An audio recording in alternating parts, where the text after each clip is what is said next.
Allez, musique.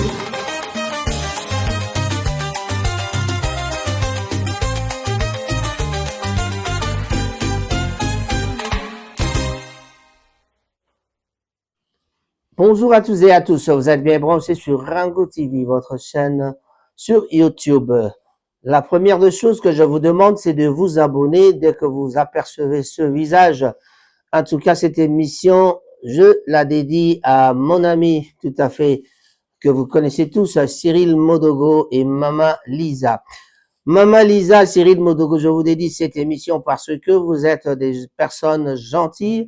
En tout cas, je vous prierai de bien suivre cette émission jusqu'à la fin. N'oubliez pas de vous abonner, aimer, liker, partager. En tout cas, je ne serai pas si long, mais en tout cas, j'ai déjà préparé quelque chose de bon pour vous. Je vais parler de la RDC. Au cœur de l'Afrique, donc, le Congo démocratique détient donc un trésor qui devrait donc faire de lui des pays les plus riches, le plus riche du monde. Ces sous-sols renferment donc plus de la moitié des réserves mondiales de cobalt, une part donc majeure de cuivre, de lithium et de terres rares, des ressources essentielles pour la voiture électronique. Donc nous avons aussi électrique plutôt le smartphone que vous tenez en vos mains. En tout cas, ce que je tiens aussi entre mes mains, là j'en ai donc un que vous tenez entre vos mains, donc pour sauver la planète comme équiper donc les technologies de demain. Et pourtant, ici, donc, la pauvreté frappe plus de 60% de la population. Des millions de Congolais vivent avec moins d'$1 par jour, tandis que leurs ressources traversent les frontières pour alimenter l'économie mondiale. Des communautés locales souffrent donc des impacts environnementaux de l'exploitation minière sans voir donc les bénéfices de ce qui est donc leur bien commun. Aujourd'hui, nous décryptons ce paradoxe, en tout cas saisissant donc comme un pays aussi riche peut-il être encore pauvre? Donc ça, c'est la question qu'on se pose. Au cours de cette émission, nous allons essayer d'expliquer un peu qu'est-ce qui fait qu'il y a la guerre au Congo et pourquoi la guerre ne se termine pas. Qui tire le profit de ces minéraux stratégiques et quelles sont les solutions pour que le peuple congolais enfin récolte les fruits de sa terre? C'est parti pour cette édition. On revient tout de suite après ceci. Chérie, toi aussi tu vas envoyer les colis pour Kin? On en parlait depuis. Oui, mais toutes ces compagnies-là, moi j'ai plus confiance. Ils prennent l'argent, les choses restent ici, ou tu n'entends plus parler. Mais t'as entendu parler d'Horizon John? Je viens de voir leur pub sur WhatsApp. C'est pas comme les autres. Encore un nom nouveau? C'est quoi de spécial avec eux? Attends, écoute bien. Eux, dès que tu leur donnes ton colis, ils t'envoient un tracking number. Tu peux suivre le bateau toi-même. Regarde ici. Ils t'envoient les étapes. Londres, Maroc, Abidjan, Pointe-Noire, Matadi. Hein? Vraiment? Et si ça prend du retard comme les autres?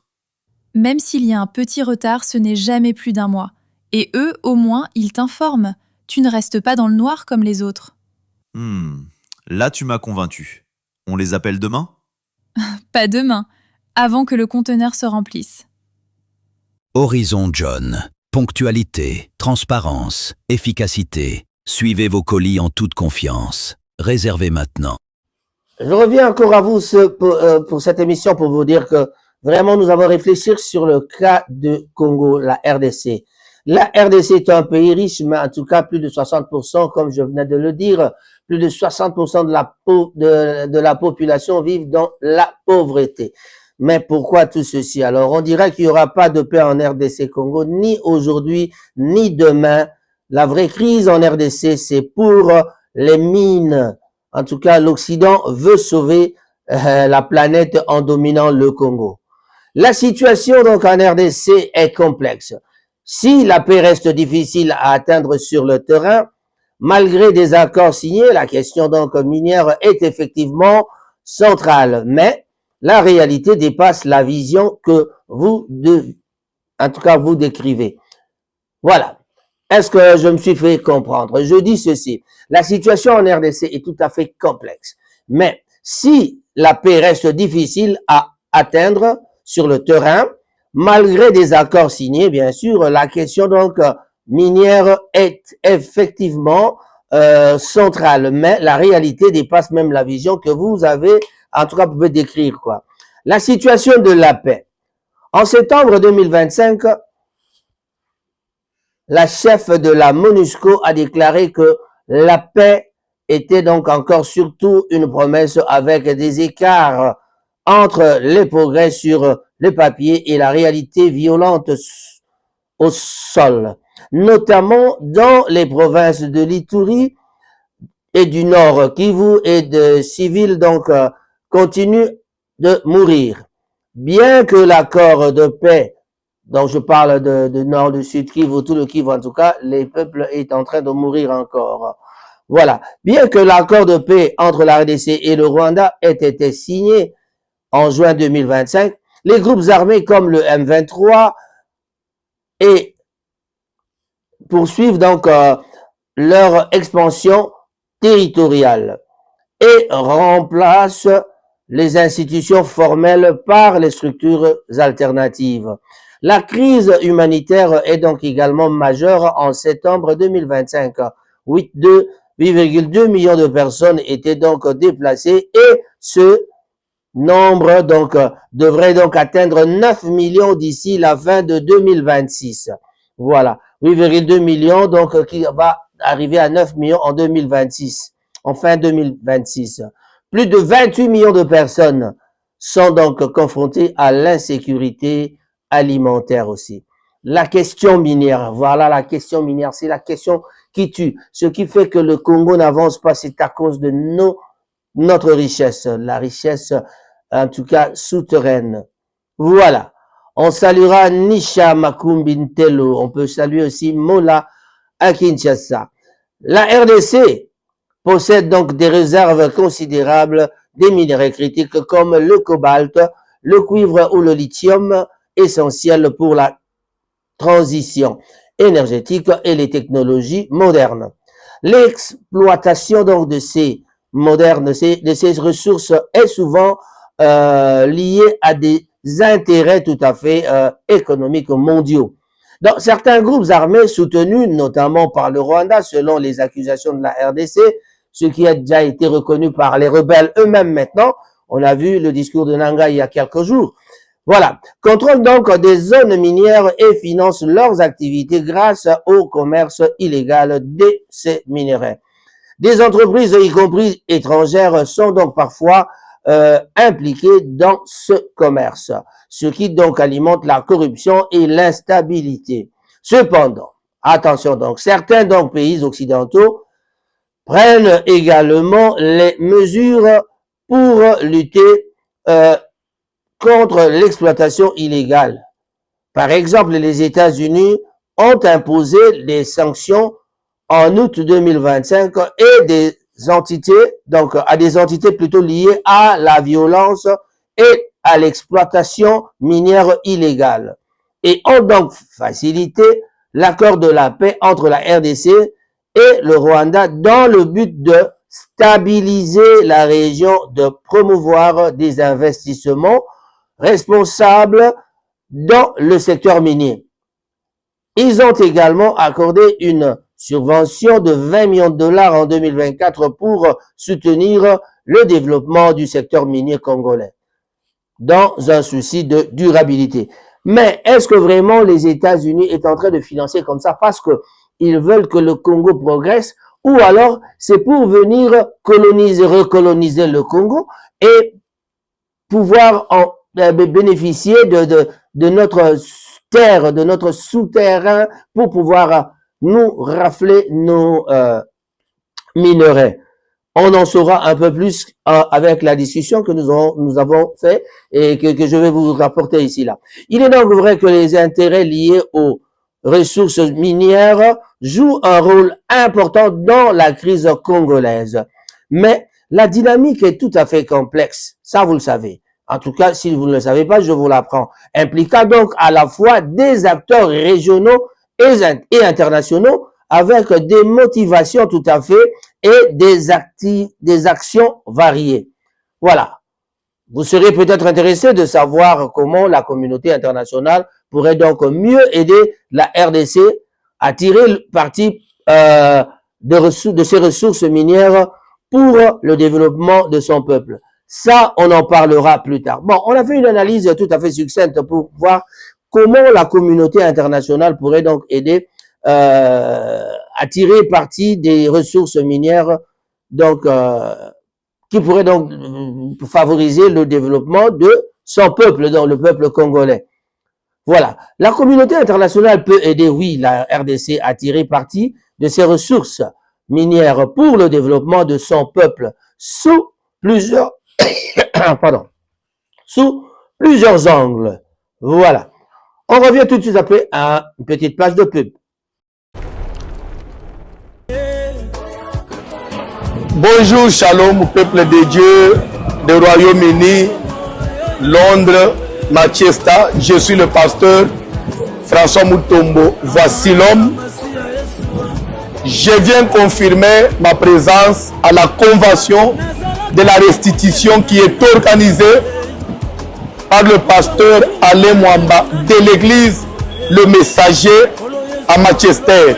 C'est samedi 18 et dimanche 19 avril 2026 de 17h à 22h. Samedi 18 et dimanche 19 avril de 17h à 22h. L'adresse est affichée au bas de l'écran. D'où vous êtes tous invités à y prendre part. Cordial, bienvenue à tous. L'Occident veut sauver la planète. Mais pour cela, il doit d'abord contrôler le Congo. Dans cette analyse, je vais vous montrer pourquoi la bataille silencieuse qui se joue actuellement en République démocratique du Congo n'est pas une simple dispute commerciale sur des licences minières, mais le symptôme d'une transformation géopolitique majeure où le contrôle des ressources stratégiques détermine qui dominera l'économie mondiale du XXIe siècle, et pourquoi cette bataille révèle l'hypocrisie fondamentale de la transition énergétique occidentale. Depuis plusieurs mois, des tensions discrètes s'intensifient en RDC autour de l'accès aux mines de cobalt et de terres rares. Les médias occidentaux n'en parlent pas encore comme d'une crise. Il n'y a pas de coup de feu, pas de sanctions officielles, pas de déclarations diplomatiques ouvertes. Mais dans les coulisses, une guerre de position s'organise entre acteurs chinois et occidentaux pour sécuriser l'accès à des minerais dont dépend l'avenir énergétique de la planète. Le Congo possède plus de 60% des réserves mondiales de cobalt. Il détient également des quantités massives de coltan, de lithium, de cuivre et de terres rares. Ces minerais ne sont pas de simples ressources commerciales, ce sont les fondations physiques de la transition énergétique. Sans cobalt, pas de batterie pour voitures électriques. Sans terres rares, pas d'éoliennes, pas de panneaux solaires, pas de technologie verte. La transition énergétique, dont l'Occident fait sa priorité stratégique, dépend structurellement de ce qui se trouve sous le sol congolais et qui contrôle actuellement ces ressources, principalement la Chine. Depuis 20 ans, Pékin a systématiquement investi dans les infrastructures africaines, négocié des contrats miniers massifs, construit des ports et des routes pour extraire et exporter ces minerais. Aujourd'hui, les entreprises chinoises contrôlent entre 70% et 80% de la production mondiale de cobalt raffiné. Ce n'est pas un monopole absolu, mais c'est une domination structurelle qui place l'Occident dans une dépendance stratégique inacceptable. Car imaginons un scénario simple, une crise éclate entre les États-Unis et la Chine, Taïwan, mer de Chine, n'importe quel prétexte. Pékin décide de restreindre ses exportations de cobalt raffiné vers l'Occident. Immédiatement, la production de batteries s'effondre. Les constructeurs automobiles européens et américains ne peuvent plus fabriquer de véhicules électriques. Les gouvernements occidentaux qui ont mis toute leur stratégie climatique sur l'électrification se retrouvent paralysés. Leur transition énergétique s'arrête, non pas par manque de volonté politique, mais par manque de matières premières. Cette vulnérabilité stratégique est inacceptable pour Washington et Bruxelles. C'est pourquoi, depuis quelques années, les acteurs occidentaux tentent de reprendre pied en Afrique centrale. nouvelles initiatives d'investissement, pression diplomatique sur les gouvernements africains pour renégocier les contrats chinois, financement de projets miniers concurrents, promesses de développement durable et de gouvernance transparente. Tout cela vise un seul objectif, briser la domination chinoise sur les chaînes d'approvisionnement des minerais stratégiques. Mais ce que les analyses conventionnelles ignorent, c'est que cette bataille n'est pas simplement économique ou géopolitique. Elle est également profondément hypocrite, car l'Occident présente sa transition énergétique comme un projet moral, sauver la planète, protéger les générations futures, réduire les émissions, mais cette morale s'arrête brutalement quand il s'agit de parler de l'extraction des minerais qui rendent cette transition possible. Les mines de cobalt en RDC sont souvent exploitées dans des conditions désastreuses. Travail des enfants, exposition aux produits toxiques, destruction environnementale massive, villages déplacés, rivières polluées, écosystèmes détruits. Les ONG internationales documentent ces abus depuis des années, mais ces rapports ne changent rien, car l'Occident a besoin de cobalt. Et ce besoin prime sur toutes les considérations éthiques. Je disais donc que la communauté internationale donc peut aider, mais en tout cas, la RDC a tiré parti de ces minerais, de ces ressources minières, bien sûr, pour le développement de son peuple, mais sous plusieurs angles. Il y a d'abord renforcer le gouvernement et la transparence. Qu'est-ce qu'on peut faire? Soutenir des initiatives tout à fait comme les IT. Des projets comme celui de la GIZ 2022 à 2026, cofinancé par l'Union européenne, aide donc à rendre les flux financiers transparents et favorise le dialogue entre acteurs publics, privés et de la société civile. Cela donc permet de s'assurer que les revenus miniers bénéficient donc au pays et à sa population, ce qui est tout à fait difficile en tout cas. Moderniser donc le système.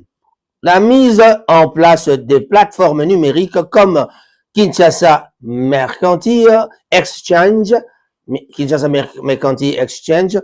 KME, en sigle, on dira donc avec la technologie blockchain améliore donc la traçabilité des transactions minières, réduisant donc la corruption et le commerce illégal. Mais ce sont eux qui promotent le commerce illégal. Parce que jusque-là, ce sont eux qui achètent le coton par le Rwanda. Et ils sont en train de financer le Rwanda pour attaquer le Congolais, mais ce sont eux qui nous amènent encore des solutions pour pouvoir arrêter la crise. Vous avez engagé la crise, il faut l'arrêter vous-même. Merci beaucoup. Promouvoir donc le développement de la chaîne de valeur locale. Qu'est-ce qu'il faut faire? Encourager donc la transformation locale. Donc, on doit transformer tout localement. Donc, nos minerais, par exemple, on les transformerait chez nous. Au lieu d'aller être transformés au Rwanda, et ça serait vraiment une bonne chose que cela soit transformé et chez nous, par exemple, au Kivu. Voilà. Des partenaires stratégiques comme celui entre l'Union européenne et la RDC, signé donc en octobre 2023, vise à développer l'addition de la valeur tout à fait locale, alignant la production sur des normes ESG internationales.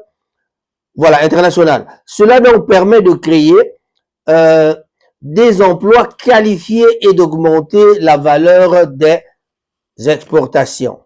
Soutenir donc les PME, donc les petites et moyennes entreprises, des programmes qui offrent donc des services de soutien aux petites et moyennes entreprises du secteur minier, bien sûr, du secteur minier, améliorant donc leur qualification et leur compétitivité.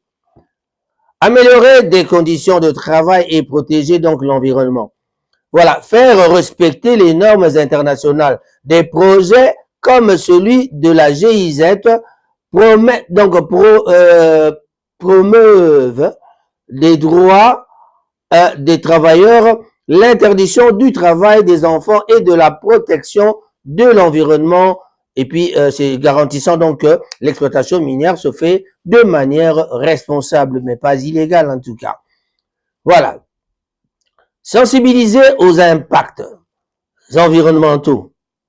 La commission économique bien sûr pour l'Afrique, CEA, et ses partenaires luttent pour intégrer la dimension écologique de la chaîne de valeur des batteries et des véhicules électriques afin que les générations futures puissent aussi bénéficier des ressources. Développer donc l'infrastructure, des projets comme la réhabilitation de la ligne ferroviaire d'Ilolo-Sakania, soutenue donc par la DFC, donc américaine, et le corridor économique transactionnel RDC-Angola. Vous savez qu'on est en train de faire déjà cette histoire-là de chemin de fer. Financé donc par la Banque africaine de développement, améliore donc tout ça, donc RD Angola, qui améliore le développement, qui améliore la connectivité, oui, facilitant le transport des minéraux et stimulant donc le commerce régional. Quoi d'autre encore? Formaliser les chaînes d'approvisionnement régional. Le cadre d'intégration économique régionale entre la RDC et le Rwanda, REIF, vise donc à formaliser l'exploitation minière artisanale, établir la traçabilité et éliminer la corruption à la contrebande, créant donc des conditions de travail plus sûres et améliorant, s'il vous plaît, la vie des communautés locales. Mobiliser des financements et des investissements responsables. Comment faire? Alors, il faut donc accorder des subventions et des prêts. Les États-Unis ont notamment donc accordé une subvention de 20 millions de dollars en 2024 pour soutenir le développement du secteur minier congolais, dans un souci de durabilité. Des institutions comme la Banque africaine de développement et de la DFC américaine proposent également des financements pour des projets stratégiques. Attirer donc des investissements privés responsables, des partenariats entre des entreprises, des entreprises internationales et des entités congolaises comme la GECAMINE par exemple, sont donc encouragés avec un accent sur la préservation des intérêts tout à fait congolais et de dialogue entre les parties. Voilà, ça ce sont des théories qui sont bien. Mais est-ce que vous serez peut-être intéressé de connaître aussi des initiatives spécifiques mises en place par la RDC elle-même, donc pour tirer parti de ces ressources minières. Bon, voilà, ça c'est vraiment une façon de parler, mais ce sont des théories qui sont bien quand on entend. On dit, oui, si on suit ça, peut-être le Congo va se développer. Si on suit ça, nous allons bénéficier de la valeur de nos minerais. Nous allons vraiment, le peuple congolais ne sera plus pauvre. On dira pas que on n'aura pas seulement 60% de peuple avec la pauvreté. Le monde, le Congolais ne vivra plus seulement avec $1 par jour. Voilà, un petit café. Mes excuses en tout cas. Voilà. Alors, on dira pas cela, mais est-ce que vraiment, on peut dire que tout va bien? Alors, ça c'est le cas de la RDC. Donc, toutes ces théories, en tout cas, nous voulons vraiment que cela soit bien fait. Nous avons un ministre de Mines, en tout cas, qui est super intelligent, un monsieur qui a déjà travaillé longtemps dans les mines. Il a travaillé un peu plus longtemps, depuis longtemps, moi je l'ai connu, dans les mines. Mais cette intelligence-là, est-ce que le Congo l'utilise vraiment bien? Est-ce que les Occidentaux pourront pourraient peut-être accepter, on se pose la question de savoir si les Occidentaux pourront accepter les idées que monsieur Louis Watum Kabamba a dans sa tête, avec une équipe qu'il a, je crois que c'est le département qui fonctionne le mieux, le plus, quoi. Je m'excuse de le dire, hein. Bon, souvent quand je parle des ministres, je parle de Mouyaya, parce que Mouyaya, c'est la communication. Je suis beaucoup la communication parce que je suis déjà moi-même de la communication. Mais en regardant de l'autre côté les autres partis, quand notre ami Louis Katoum Kabamba était encore à l'énergie, on voyait ce que ça donnait là-bas. Je crois que le ministre actuel de l'énergie doit avoir trouvé un plan tout à fait super parce que Watoum est un spécialiste et c'est un homme très intelligent. Veuillez m'en excuser si je donne trop des éloges à ce monsieur-là, mais en tout cas, je suis quand même sa façon de travailler. Et je connais certaines personnes dans le bureau, c'est pourquoi je parle comme ça. Donc, et vraiment, dans les mines, c'est son domaine, c'est son domaine. C'est un ministre des mines c'est quelqu'un qui devait être déjà dans les mines il y a longtemps, mais on ne sait pas pourquoi au Congo, on va nous mettre les autres ministres des mines qui ne sont pas capables de faire ce qu'il faut faire. Voilà.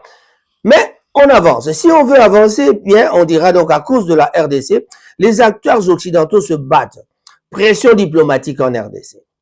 Géopolitique carrément hypocrite. L'Occident plutôt veut-il donc sauver la planète avec le contrôle des ressources stratégiques en RDC? Moi, je crois que c'est tout ce qu'ils veulent. Le monde occidental ne veut que essayer de nous coloniser. Alors, pour avoir le contrôle des ressources stratégiques, en tout cas de la RDC. Quand ils ont ça, le monde sera bien, l'Europe vivra bien, les Occidentaux, tout le monde, les États-Unis, ils seront bien s'ils ont la chance d'avoir le lithium avec le prix que eux-mêmes ils fixent. Est-ce que nous avons déjà fixé le prix? Voilà. Le coltan, est-ce que le prix que nous vendons, est-ce que ça convient pour vraiment développer notre pays? Même si les présidents de la République, tous les présidents qui sont passés, ils essaient de faire des efforts, mais en tout cas, c'est dur à voir que c'est dur aussi de comprendre que on veut exploiter notre terre sans que le peuple en bénéficie. Raison de plus, nous nous sommes retrouvés ici en Europe. On est là, voilà quoi, jusqu'à l'âge de pension. Qu'est-ce qu'on fait? On reste à la maison ou alors on a l'argent un peu par-ci par-là, mais et qu'est-ce qu'on fait avec l'argent? On doit chaque fois répondre à des appels back home, comme je peux le dire. Pour ne pas vexer les gens, je le dis en anglais.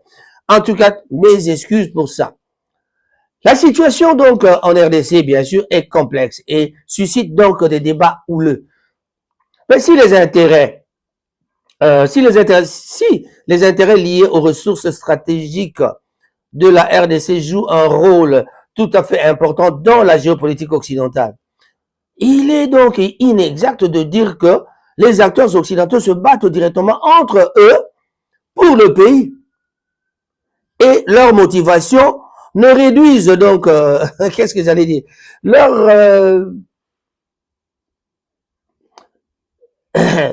bon, il est donc inexact, je vais le dire encore bien, il n'est pas normal, il est inexact, il n'est pas juste de dire que ces acteurs occidentaux se battent directement entre eux pour les pays et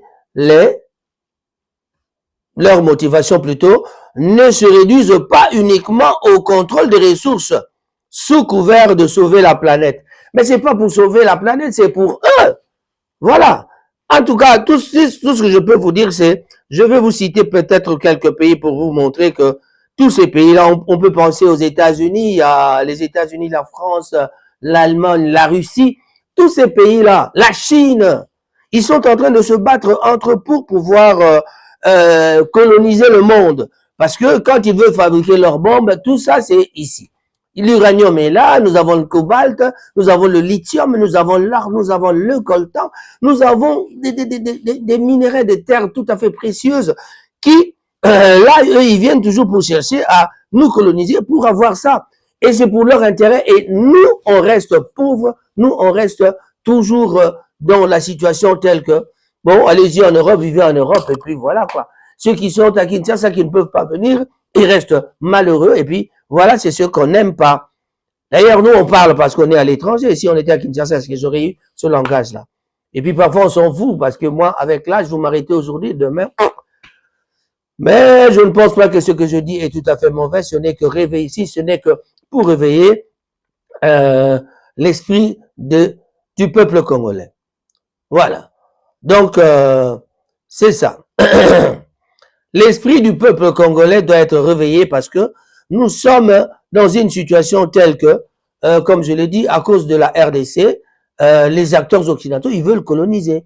Voilà. Concernant donc, les tensions entre les acteurs occidentaux, il n'y a pas de conflit ouvert entre les pays occidentaux pour la RDC. Cependant, ils peuvent avoir des intérêts et des approches divergents en matière d'accès aux minerais, de partenariats économiques et de stratégie diplomatique. Par exemple, les États-Unis et l'Union européenne peuvent avoir des priorités différentes dans le secteur minier, mais ils collaborent également sur certains dossiers liés à la RDC, comme la lutte contre l'exploitation illégale des minerais et la promotion de la stabilité régionale. Ceux qui sont en train de financer la guerre, ou alors les guerres, si on peut le dire comme ça, ceux qui financent la guerre en RDC, ce sont eux qui sont en train de se battre entre eux pour pouvoir avoir le monopole de nos minerais. La Chine qui est là depuis plus de 20 ans, et maintenant la Chine a de problèmes, il est attaqué par les autres.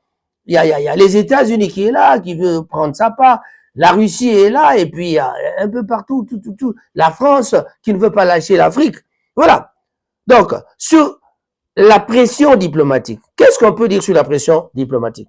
La communauté internationale, y compris les acteurs occidentaux, exerce une pression diplomatique tout à fait sur la RDC sous diverses formes.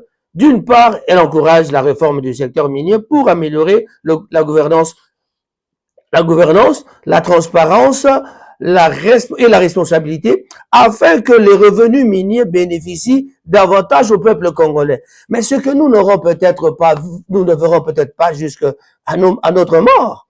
D'autre part, elle cherche à résoudre des conflits armés dans le pays, notamment en exerçant des pressions sur les pays voisins qui soutiennent des groupes armés actifs en RDC, comme le Rwanda. Cependant,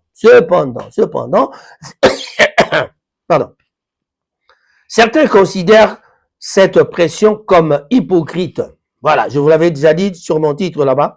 Hypocrite car elle peut parfois masquer des intérêts géopolitiques et économiques sous-jacents. Voilà.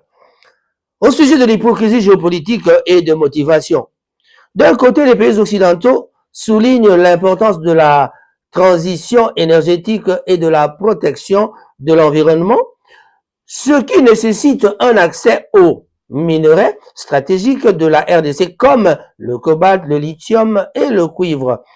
Ils prônent donc également le développement, dans le secteur minier, dans tous les secteurs. Cependant, les critiques estiment que leur engagement est superficiel. Voilà. Donc, le développement durable et le respect des droits de l'homme dans le secteur minier. Cependant, comme je viens de le dire, des critiques estiment que leur engagement est superficiel car certaines entreprises occidentales ont été impliquées dans des pratiques d'exploitation minière illégale ou non éthique, en tout cas non éthique en RDC, et que la communauté internationale n'a pas toujours agi avec la même vigueur pour protéger la souveraineté plutôt et des droits du peuple congolais que pour d'autres crises mondiales. D'un autre côté, certains acteurs, en tout cas occidentaux, prennent des mesures concrètes pour promouvoir une exploitation minière responsable en RDC. Par exemple, les États-Unis, on dirait par exemple les États-Unis, les États-Unis, il y a aussi quoi encore? Oui, les États-Unis qui ont donc imposé des sanctions des sanctions des pays liés, des entités liées à la violence et à l'exploitation illégale des minerais. Et l'Union européenne a signé donc des partenariats avec la RDC pour développer l'addition de valeurs locales et aligner donc la production sur les normes ESG internationales. Ils argumentent également que la stabilisation de la RDC et le développement d'un secteur minier durable sont essentiels pour la sécurité énergétique mondiale et la lutte contre le changement climatique. Voilà, tout ça, ce sont des histoires, ils racontent, mais est-ce que en exécution, ce sera ça? Est-ce que le peuple congolais vivra un jour avec, par exemple, 50 $ par jour? Ça, c'est grave. 20 $ par jour. Ça, on n'en sait rien. Et on sait que ce ne sera pas possible. Vraiment, à moins que ce soit dans le futur, après notre mort, et puis il y aura même pas nos enfants, mais peut-être nos petits-enfants qui viendront dans 20 ans, dans 40 ans, 50 ans. 40 ans, 50 ans, je ne sais pas ce visage. Voilà. En fin de compte, la question de savoir si l'Occident veut sauver la planète tout en contrôlant les ressources stratégiques de la RDC est sujette à interpellation. En tout cas, ça, il est vraiment sujet à interpellation. Il existe donc des éléments qui suggèrent que les intérêts économiques et géopolitiques jouent un rôle important, mais il y a aussi des efforts visant à promouvoir un développement plus juste et durable dans le pays. Alors, la question que je vous pose est la suivante plutôt. Voulez-vous en savoir plus sur les initiatives locales en RDC pour prendre le contrôle de leurs ressources minières? Voilà. On peut aussi en parler, mais on reviendra tout de suite après. Parmi les bons, il y a le meilleur. General Investment Service. Une société d'un Congolais aux capitaux 100% congolais. L'une des rares qui vous offre une gamme variée de services dans différents domaines. Nettoyage des façades des immeubles et de tout autre espace de vie. Irratisation, désinfection, désinsectisation. Production de papier hygiénique, production de glaçons, spécialiste en logistique, spécialiste de l'immobilier, boulangerie, traitement des plaintes. Il met à votre disposition des camions-bennes pour l'évacuation des déchets et immondices. Le tout à des prix défiant toute concurrence. Contactez-nous au 085 090 19 99 ou au 082 79 92 076. Rendez-vous au boulevard du 30 juin, immeuble Virunga, appartement 6, premier niveau, Kinshasa, Gombe. GIS, le meilleur.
Le contrôle des ressources stratégiques déterminera donc qui contrôlera l'économie mondiale du XXIe siècle.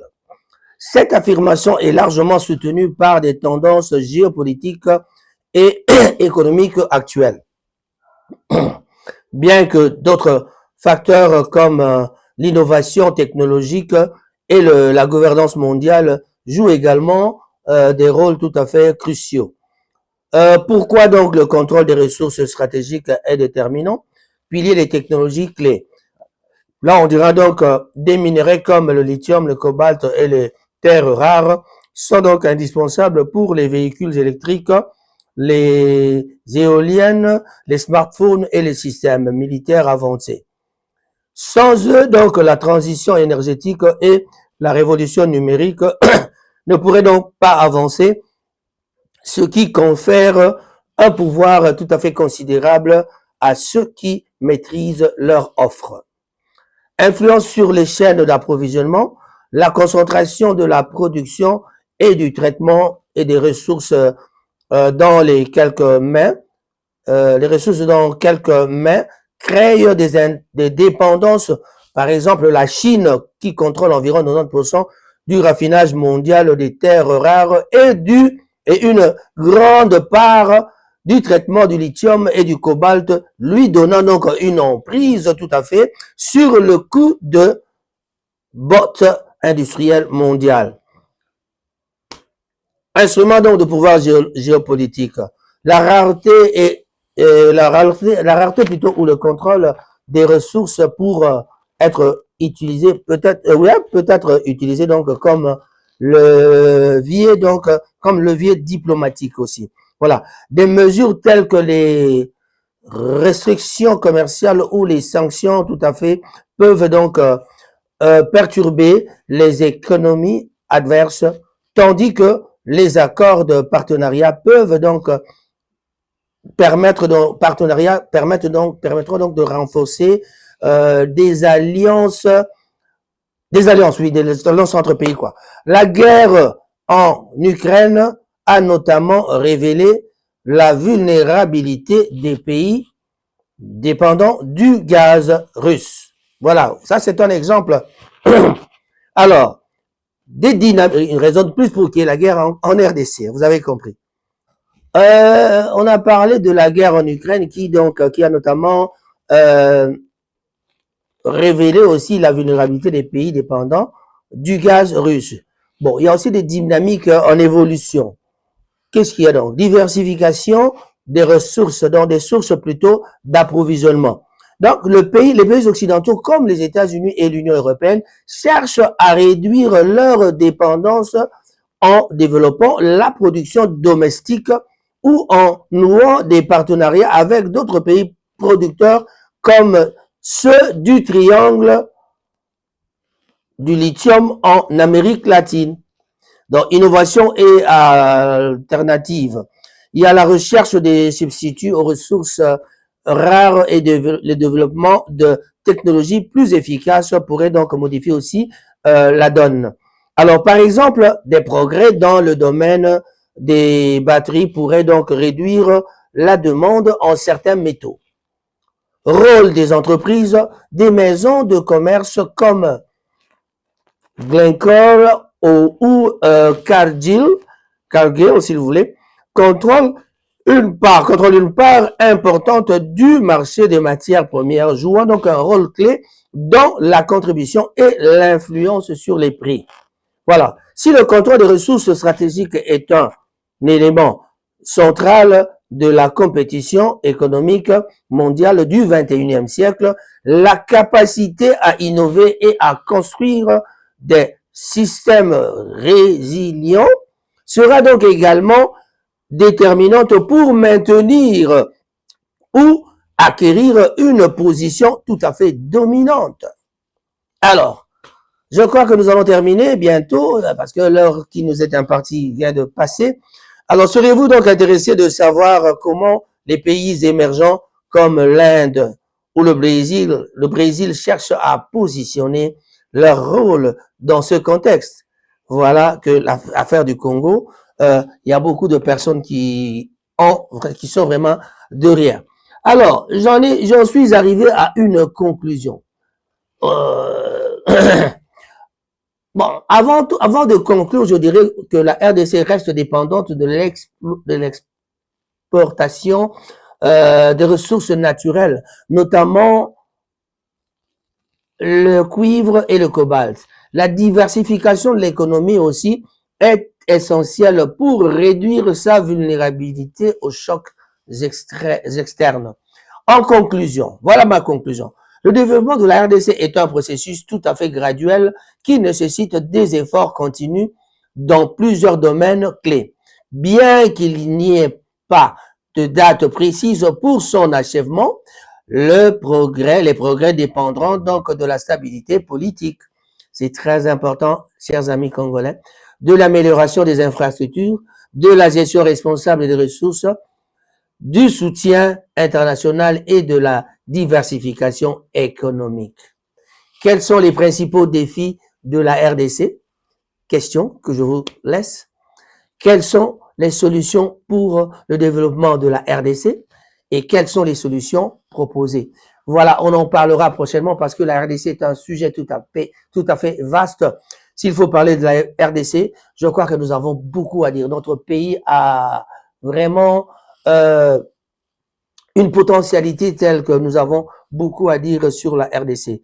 C'est vraiment dur de commencer et terminer une émission comme ça sur la RDC parce que nous avons besoin de la stabilité dans des facteurs clés, comme je l'ai dit plus tôt, des facteurs clés sur le développement de la RDC, c'est la stabilité politique et la gouvernance.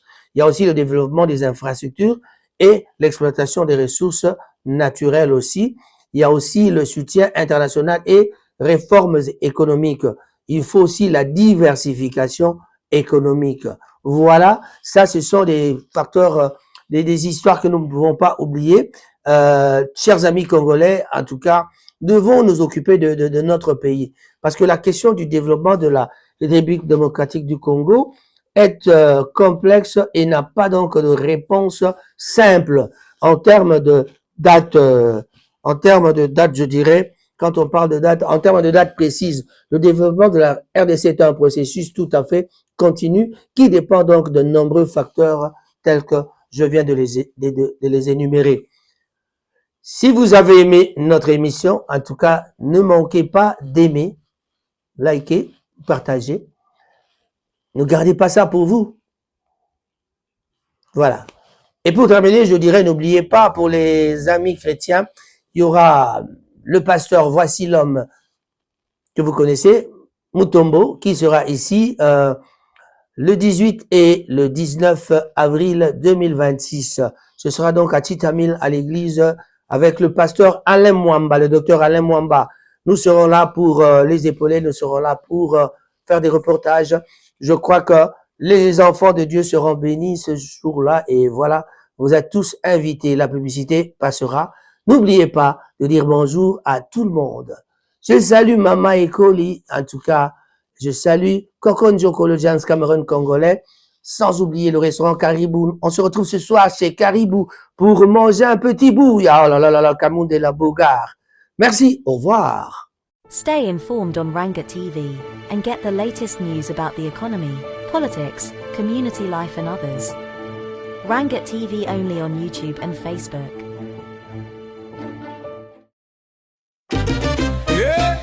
Rango TV, direct de Manchester, UK, pour le monde entier. La chronique musicale de l'Afrique, ça vient de chez nous.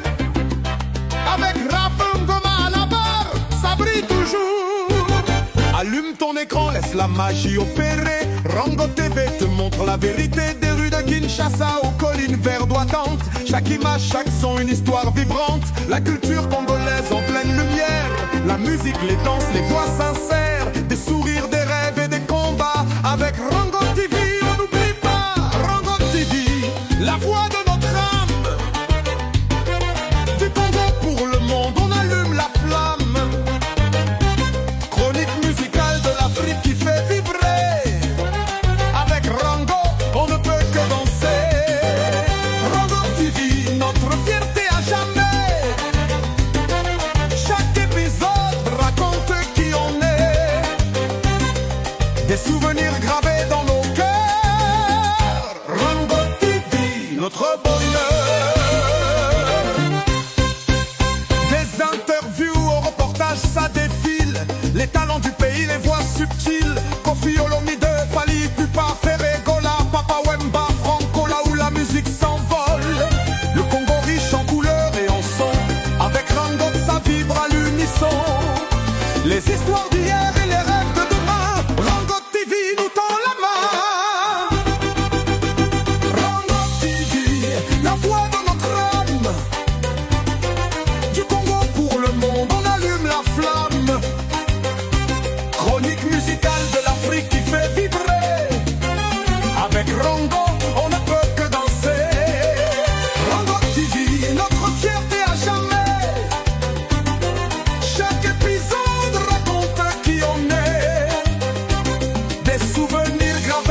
Notre